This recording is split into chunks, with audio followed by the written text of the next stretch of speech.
Tua, back in the concussion protocol. Apparently, nobody saw him smack the back of his head late in the second quarter on the turf. Should the Dolphins, Jeff, entertain sitting him until 2023, even if he's cleared, and just say, hey, enough's enough? We got to look out for this guy's health? It's such a hard question to ask because you've got to account for so much information from a lot of different angles. And, Right. On one side of it, you see former players speaking out and saying, hey, it's time for him to shut it down, and it's time for him to evaluate whether or not he should continue playing. And these aren't hot take artists. These are guys who have been through it. These are guys who have played, in some cases, the majority of their careers before the concussion awareness really started to take shape. And they knew how frequently guys, maybe it was in hindsight, but started to realize how frequently guys were playing through multiple concussions over the course of a season. I mean, I remember hearing talk back in the 2000s, or maybe, the early 2010s, hearing players just kind of talk amongst themselves about, oh my goodness, like I've probably had a whole lot more than ever got reported. Would say a whole lot more casually than that. But so you hear that, you think back to the Rodney Harrison comments from about a couple months ago about, how seriously these guys need to take this stuff. So you kind of want to take that part of it, but then you understand, if they are medically cleared, there are a lot of situations where guys deserve to make those decisions for themselves. And, the team isn't going to pressure them, not in this day and age. But if Tua is medically cleared to go ahead and he wants to play, it's going to be hard for somebody to step in and say no if that's what he wants to do, because that's what these guys are born to do. I feel like I asked you this before when we had the Tua incident earlier in the season, but I'll go ahead and ask you again, Jeff. Immediately, the Dolphins come under scrutiny, and the Players Association wants an investigation into how the Dolphins handled this. I'm not saying it can't be handled better by teams and by the league, but ultimately, no one saw any signs of anything from Tua, and Tua didn't say anything to anybody, and that play didn't look all that violent or like something that would necessarily cause a concussion. Doesn't the Players Association need to get the message across to these guys of speaking up when they don't feel right, not trying to cheat the concussion test? I know that's their nature, and they're going to do everything in their power to play, but at the end of the day, these guys are trying to get around the system that tries to protect them in some ways. Well, yeah, I mean, that's another one. It's like, how can you force a player to disclose an injury that you can't necessarily see if you are part of the medical staff? And I understand I think the Dolphins are the easy target, and I'm not saying they're 100% innocent in this, because it's hard to really know until the results of this investigation kind of come out. But the league several years ago put these independent spotters into place for a reason. And I think they're the ones who have to be held more accountable, because that's their singular job. And it clearly failed in the Tua sense in these three examples, or at least in two of the three examples.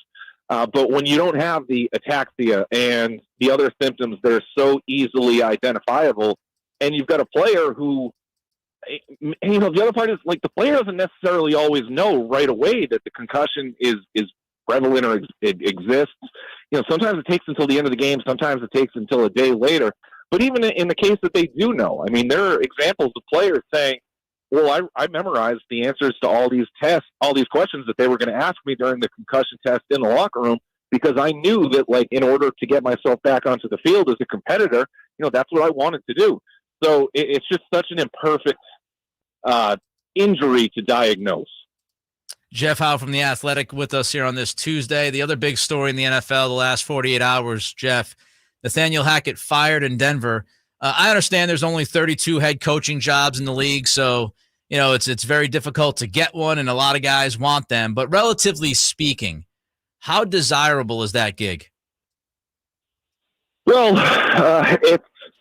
it's probably going to be among the best ones. It might be the best one that is currently available.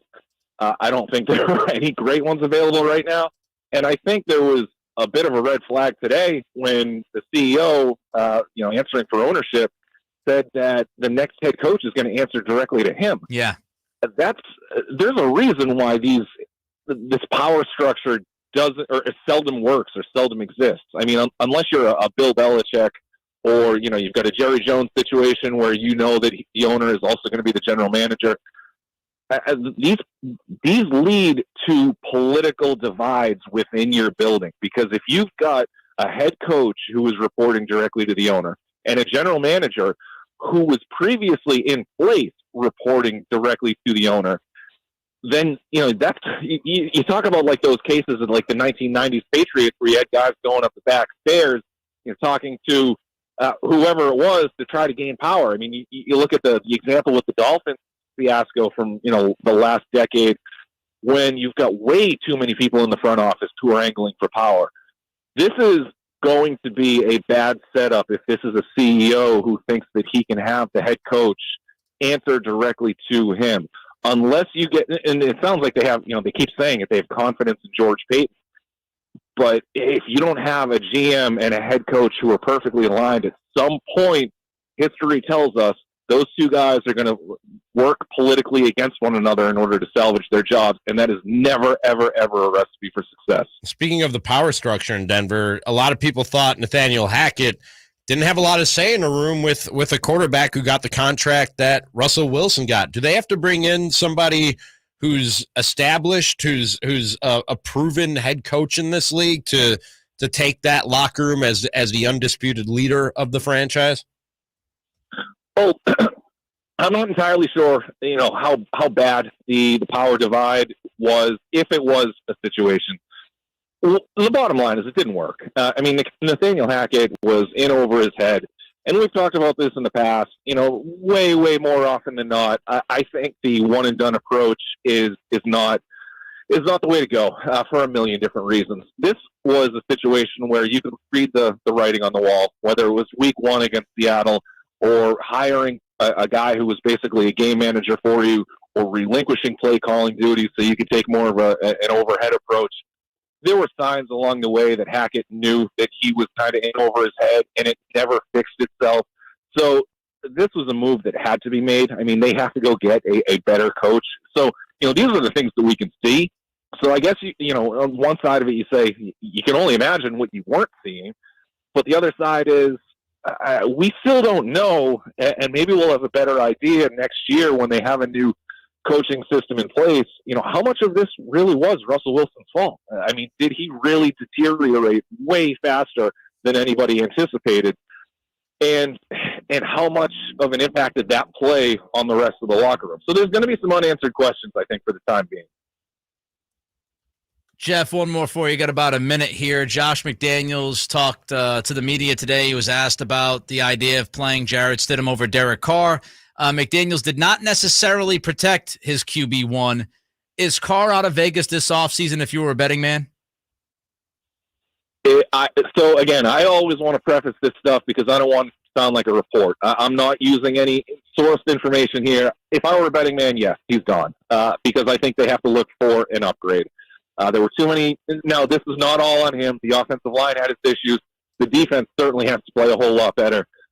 But if you have now Jimmy Garoppolo available, potentially Tom Brady available if he's interested in going to Vegas, you have two very real possible upgrades, guys who are familiar with Josh McDaniels' system and, quite frankly, just better quarterbacks, then that's a route that you have to take. And then you look at the last couple of weeks and the contract ramifications if Derek Carr gets hurt.